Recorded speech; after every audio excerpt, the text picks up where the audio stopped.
Assalamualaikum warahmatullahi wabarakatuh. Allah berfirman dalam surat At-Talaq, barang siapa bertakwa kepada Allah, niscaya dia akan mengadakan baginya jalan keluar dan memberinya rezeki dari arah yang tiada disangka-sangka. Dan barang siapa yang bertawakal kepada Allah, niscaya Allah akan mencukupkan keperluannya. Nah, hari ini Gapai Kemuliaan akan membahas tentang yakin dan tawakal. Anda yang memiliki pertanyaan bisa Anda sampaikan melalui email yang tertera pada layar kaca Anda. Langsung saja kita bahas bersama Kiai Haji Muhammad Faiz. Assalamualaikum Kiai. Waalaikumsalam warahmatullahi wabarakatuh. Yakin dan tawakal. Nah, ini dalam terminologi bahasa Arab sebetulnya bagaimana? Yakin dan tawakal itu dua sisi mata uang. Antara keduanya tidak bisa dipisahkan. Dan yang satu dengan lainnya dia akan terikat. Yakin itu adalah pengetahuan saya yang kokoh bahwa Allah Subhanahu wa Ta'ala itu bersifat Rahman, bersifat Rahim, seperti yang Eva katakan tadi, akan memberikan kecukupan kepada setiap orang yang membutuhkan sesuatu. Ini namanya yakin. Saya yakin bahwa Allah itu tidak tidur. La ta'khuduhu sinatun wala naum. Allah tahu kapan saya sakit. Allah tahu kapan saya susah. Ini namanya keyakinan. Dan keyakinan bahwa Allah yang akan menyelesaikan semuanya. Sebagaimana Allah menciptakan malam dan siang. Malam itu gelap dan menakutkan. Tapi semakin malam, semakin mencekam, itu tandanya fajar akan datang. Saya misalnya berpuasa. Nanti bulan Ramadan misalnya kita puasa. Kita tenang tuh karena apa sih? Karena kita tahu puasa kita cuma sampai maghrib. Begitu maghrib kita berbuka. Kita menahan lapar dari jam 8. Dulu masih kecil. Kita ngitung kan berapa jam lagi. Tapi dia tidak cemas. Karena pada saatnya dia pasti akan makan. Itu sebetulnya konsep beragama. Saya tahu hidup ini memang penuh dengan ujian. Jalan yang akan kita lalui untuk mencapai tujuan itu bukan jalan yang mudah. Berliku, naik turun, begitu banyak kerikil. Tetapi saya harus yakin bahwa segala macam bentuk ujian itu pasti ada akhirnya. Segala bentuk tangis itu pasti ada ujungnya. Itu namanya yakin. Kemudian keyakinan ini melahirkan apa ini? Tawakal. Tawakal bahwa segala sesuatu itu diciptakan oleh Allah dengan segala ukuran. Yang ukuran itu berlandaskan kepada kebijaksanaan Allah yang Maha Tahu. Ketika saya meyakini itu, maka saya menjadi tenang. Ketenangan ini yang namanya tawakal. Jadi kedua-duanya ini saling terkait. Sama dengan ikhlas dan beramal. Ini sering orang salah. Saya yang penting ikhlas. Bagaimana dia tahu kalau dia ikhlas tapi dia tidak pernah sholat? Dan bagaimana sholat dia bisa menjadi sholat yang ideal kalau tidak dilandasi oleh keikhlasan? Nah, kita sering kadang-kadang nggak penting, saya yang penting mah ikhlas, tapi nggak pernah sedekah gitu. Nah, bagaimana saya bisa bertawakal kalau saya tidak memiliki keyakinan dalam arti pengetahuan yang cukup mengenal siapa Allah. Dan begitu saya mengenal siapa Allah, pengenalan saya terhadap Allah itu akan melahirkan sifat tawakal saya kepada Allah Subhanahu wa Ta'ala. Nah, bagaimana kemudian yakin dan tawakal ini akan melengkapi satu sama lain kalau begitu ya? Kata kuncinya tadi, bahwa Allah itu akan memberi apa yang menjadi kebutuhan setiap orang. Bukan apa yang menjadi kemauan setiap orang. Kita ini kata guru saya, Allah tuh tidak pernah tidak menjawab doa kita. Tapi kita sering kecewa karena permintaan dan harapan kita. Kita selalu minta, ya Allah berikan kepada hambamu yang baik-baik di dunia. Tapi kita menafsirkan kebaikan itu dari kacamata kita kan. Kalau saya politisi kepengen jadi ketua partai dan puncak karirnya menjadi presiden. Kalau saya belajar agama, puncak karirnya jadi kiai, punya pesantren, santri yang banyak, ya, disowani orang, itu merasa kebaikan. Seorang pedagang kalau dia kaya. Padahal kan tidak selamanya begitu. Ada orang seperti Nabi Yusuf, harus masuk penjara dulu untuk kemudian dia menjadi pejabat negara.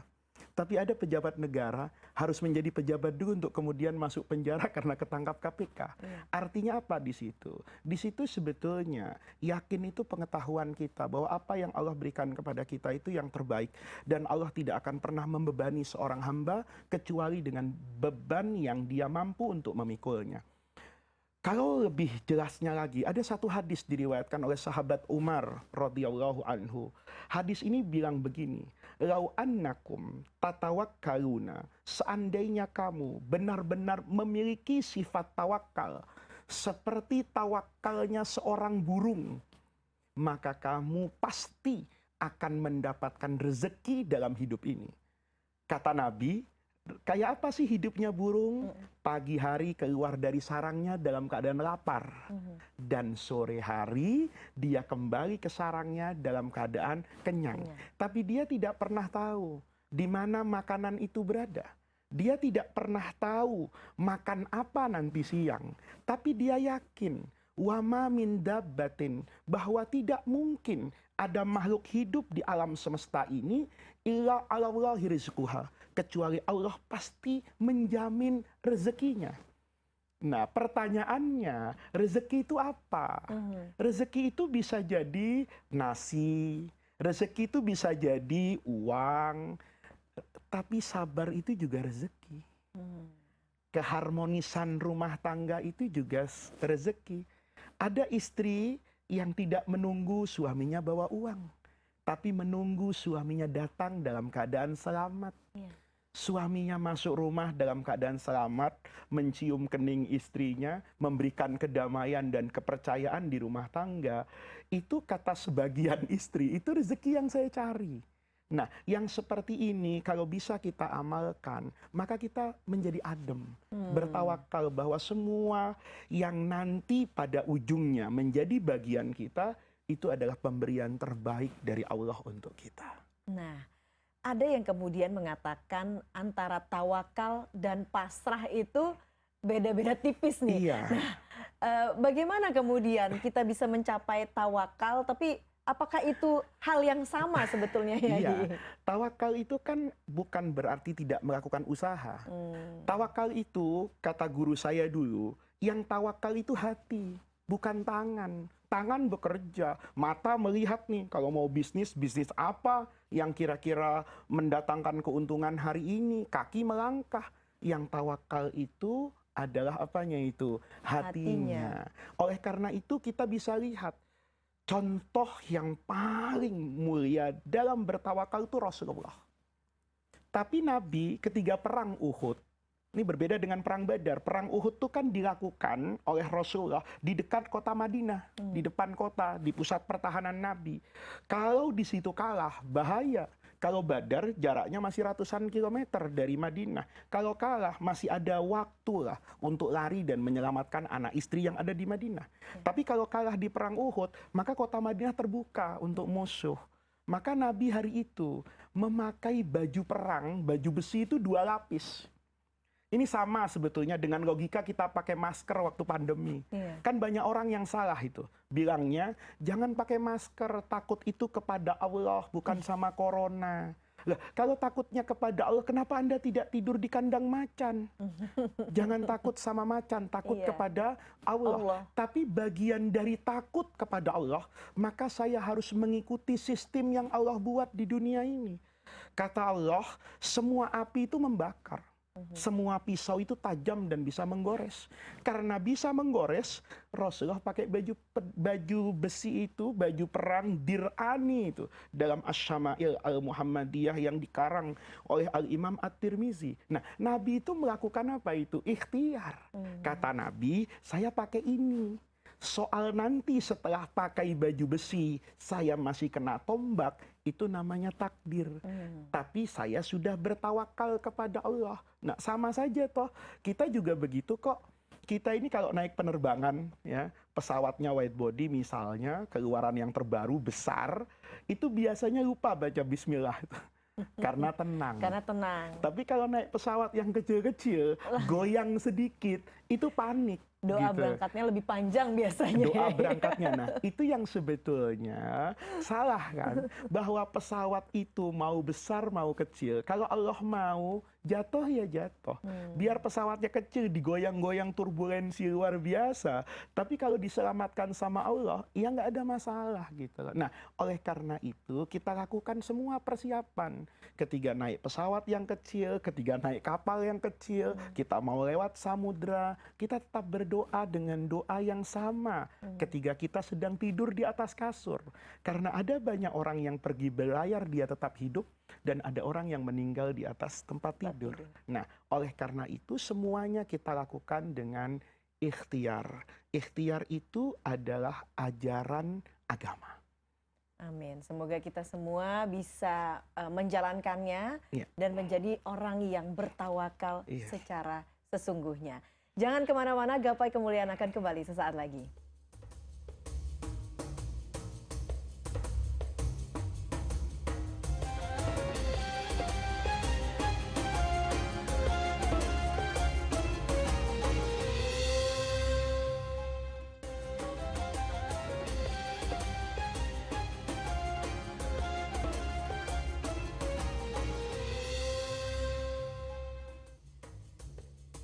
Ya, terima kasih Anda masih menyaksikan Gapai Kemuliaan dalam episode Yakin dan Tawakal. Kita lanjutkan kembali membahas tentang yakin dan tawakal bersama Kiai Haji Muhammad Faiz.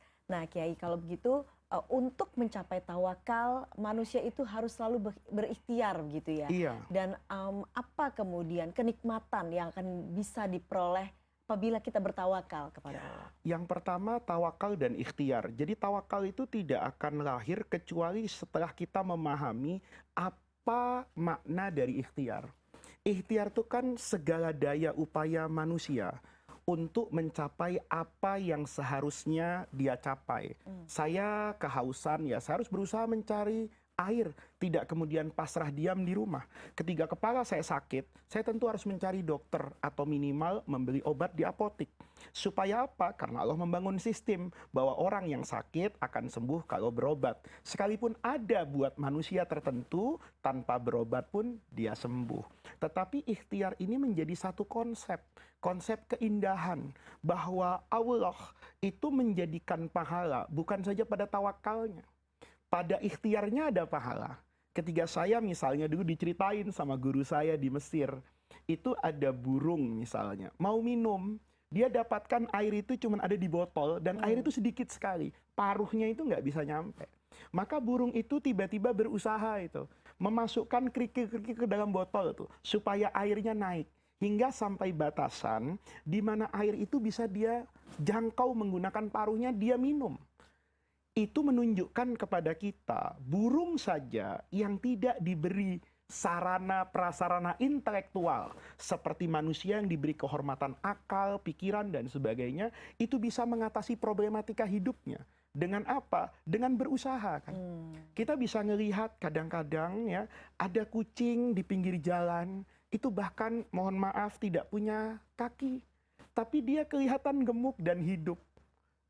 Ini kita menunjukkan bahwa binatang saja itu Allah berikan rezeki, Allah berikan jaminan kehidupan kok kepada mereka. Nah, ketika seperti itu, maka kita menjadi semangat kan untuk berusaha, karena berusahanya sendiri itu pahala. Itu yang pertama. Kemudian tawakal itu pahala.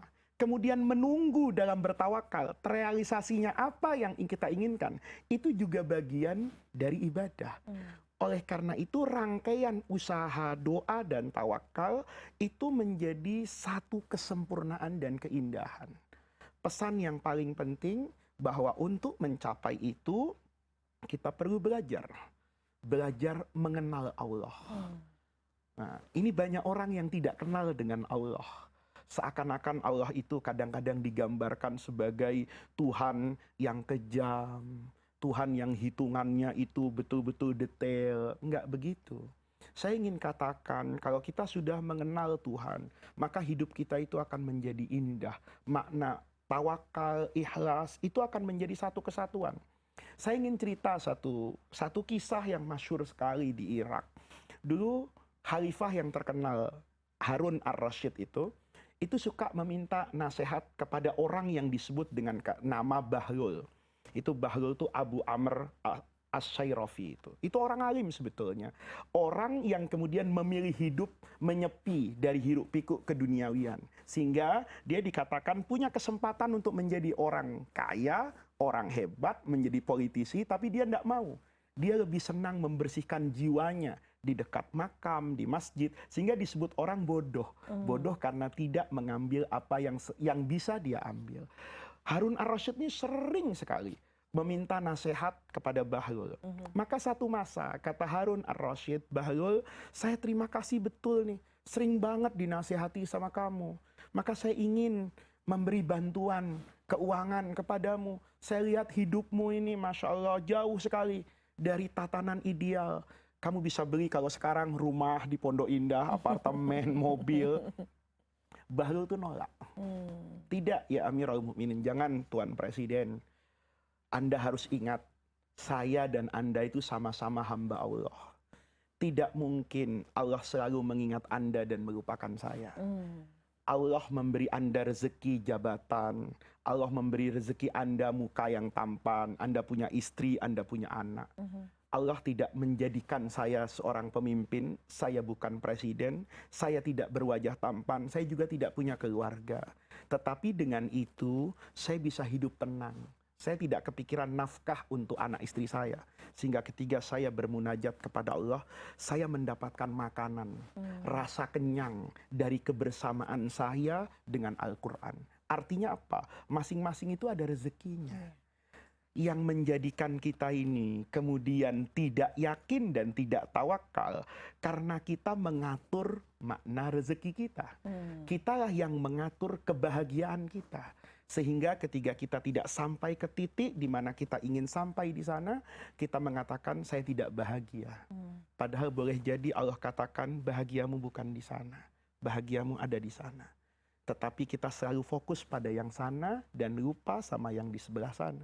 Kalau kita bisa memaknai ini, maka keyakinan kita akan tumbuh bahwa rahmat Allah itu akan menyentuh kepada semua hambanya. Yang sehat itu dapat rahmat Allah, yang sakit dapat rahmat Allah. Kesabaran, kesadaran akan kelemahannya sebagai seorang makhluk dan kebutuhannya kepada Tuhan yang Maha Kuasa, itu kan bagian dari rezeki. Ketika kita membaca Quran di hadapan kita dan seolah kita berdialog dengan Allah, itu kan kebahagiaan, itu kan rezeki. Berapa banyak orang yang membaca Al-Quran itu terasa sebagai beban. Berapa banyak orang yang ketika terawih di belakang seorang imam yang membaca bacaan panjang, dia merasa tersiksa. Tapi berapa banyak orang yang kadang-kadang dia membaca Al-Quran sampai lupa dengan kehidupannya. Itu juga bagian dari rezeki. Masing-masing ada rezekinya dan bagaimana cara kita membaca dan menerima rezeki itu. Ya, semoga kita semua bisa memahami rezeki yang seperti apa yang kemudian Allah berikan kepada kita masing-masing. Nah, Yai, kita juga memiliki pertanyaan ini dari netizen. Oh, iya. Kita akan langsung lihat tayangan berikut ini terlebih dahulu. Assalamualaikum Ustaz, saya Ica. Saya mau bertanya, saya punya teman sudah 3 tahun tidak dikaruniai anak. Gimana caranya untuk tetap yakin dan tidak berputus asa? Nah, itu dia tadi pertanyaan Menarik soal rezeki rezeki anak ya. anak. Sudah 3 tahun meminta, tetapi belum diberi. Nabi Zakaria, itu nabi kekasih Allah. Nabi yang sangat sabar. Itu indah sekali ketika beliau berdoa, dzikru rahmati rabbika abdahu Zakaria idnada rabbahu nidaan khafiyya. Dia itu menjerit kepada Allah, tapi dengan jeritan yang sunyi khafiyya. Seakan-akan Nabi Zakaria itu mau ngomong, saya kalau disuruh berdoa, suara saya sudah habis, air mata saya sudah kering. Bagaimana tidak habis suara dan air mata saya? Inni wahanal azmu wasta'ala ra'su saiba. Tulang saya hari ini sudah lemes, rambut saya itu sudah berganti dengan uban semua. Saya sudah sampai pada usia yang mustahil saya bisa memiliki anak. 80 tahun.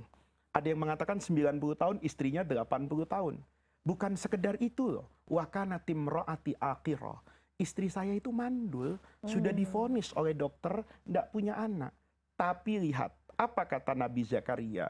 walam aku bidu'aika rabbi syaqiyya. Saya itu orang yang tidak pernah kecewa dalam berdoa. Saya tidak pernah kecewa dalam berdoa. 90 tahun saya tidak dikasih anak, tapi saya dikasih oksigen yang saya bisa bernapas setiap hari. Saya tetap diberi istri yang dengan kesabarannya menemani perjalanan dakwah saya yang panjang, penuh dengan rintangan. Itu juga bagian dari rezeki saya. Maka kata Allah, wah ini saatnya Zakaria, kamu saya beri anak. Di usia yang 90 tahun. Nabi Zakaria sendiri sudah merasa tidak mungkin. Sudah wahanal azmu. Istri saya gimana nanti melahirkannya? Melahirkan normal gimana narik napasnya? Mau disesar gimana nanti membedahnya? Saya sendiri sudah tidak dalam usia seorang laki-laki yang subur. Istri saya juga mandul. Tapi saya tahu bahwa Allah itu maha berkuasa. Kalau Allah tidak memberi saya di usia saya yang 30 tahun. Mungkin saat itu Allah mengatakan kau belum pantas di sana. Kau belum tentu merasakan keindahan, indahnya berdoa. 90 tahun berusia 90 tahun punya anak. Itu kan keindahan yang luar biasa. Apa yang terjadi? Begitu menjelang kelahiran Nabi Isa dalam keyakinan orang Muslim. Nabi Zakaria itu khawatir dengan Bunda Maryam yang dicari oleh banyak orang untuk dibunuh dan sebagainya di Yerusalem pada masa itu. Maka dia berpesan kepada istrinya, kamu yang jaga anak kita, namanya Yahya. Yahya itu kehidupan. Karena dia menghidupkan harapan ayahnya jadi punya anak. Dia menghidupkan rahim ibunya yang mandul. Jaga Yahya. Kata istrinya, abang, kalau orang Betawi, abang gimana? Saya ini sudah terlalu banyak dapat nikmat Allah. Kalau hari ini saya keluar dan membela Maryam, kemudian saya harus kehilangan nyawa, itu sudah cukup. Terlalu banyak rezeki yang Allah berikan kepada saya. Jadi jawabannya adalah jangan pernah berputus asa untuk meminta dan berharap akan rahmat Allah. Mungkin tidak hari ini, tapi besok pagi. Mungkin tidak besok pagi, tapi tahun depan. Mungkin bahkan kita tidak pernah bertemu dengan apa yang kita harapkan. Tetapi saat kita berdoa, itu ada banyak kebaikan yang kelak mungkin di akhirat akan menggantikan kebahagiaan kita dari memiliki seorang anak di dunia ini. Intinya menjadi orang yang bahagia itu adalah orang yang mampu mengatur dirinya untuk tidak mengatur Allah. Kewajiban dia berusaha. Kalau divonis secara medis tidak mungkin memiliki anak, hari ini ada bayi tabung. Hari ini ada sebegitu banyak teknologi. Kalau tidak punya uangnya, terus berdoa dan berharap. Semua yang ada di dunia ini milik Allah. Kalau Allah mau, kun fayakun. Pertanyaannya, takdir Allah itu harus selalu berkaitan dengan kepantasan. Nabi Zakaria yang nabi, itu puluhan tahun berdoa baru dikasih. Kita bukan nabi, bukan saudaranya nabi, tidak memiliki kesabaran dan keistimewaan seperti nabi, tapi seringkali kita ingin mendapatkan lebih cepat dari apa yang didapatkan oleh seorang nabi. Itu kunci yakin dan tawakal. Semoga itu bisa menjadi inspirasi yang jelas kita harus selalu berbaik sangka kepada Allah Subhanahu wa Ta'ala, ya Yai. Jangan kemana-mana, Gapai Kemuliaan akan kembali sesaat lagi.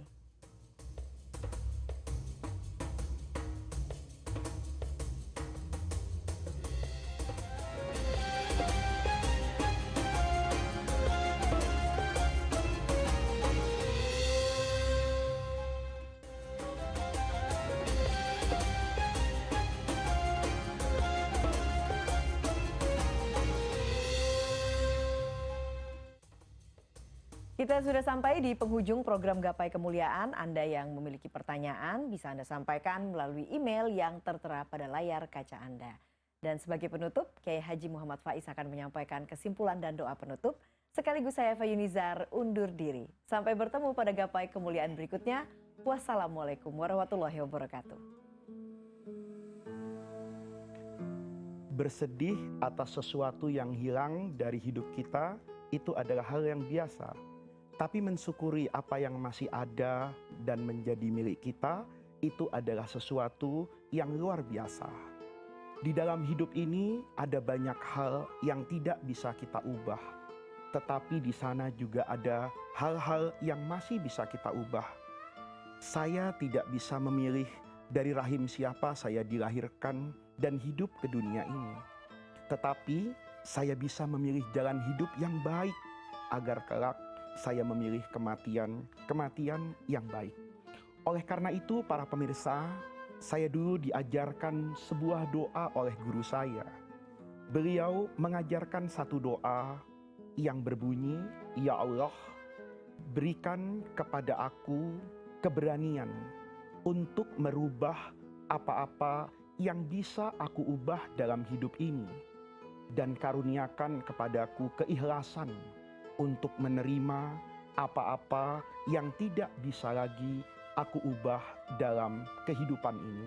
Mudah-mudahan Allah Subhanahu wa Ta'ala senantiasa menganugerahkan kepada kita semua yang baik-baik di dunia ini, yang menghantarkan kepada kebahagiaan dalam hidup di akhirat.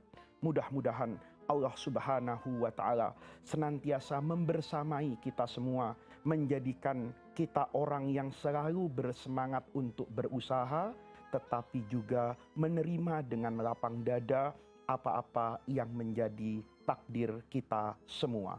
Rabbana atina fid dunya hasanah wa fil akhirati hasanah wa qina adzabannar.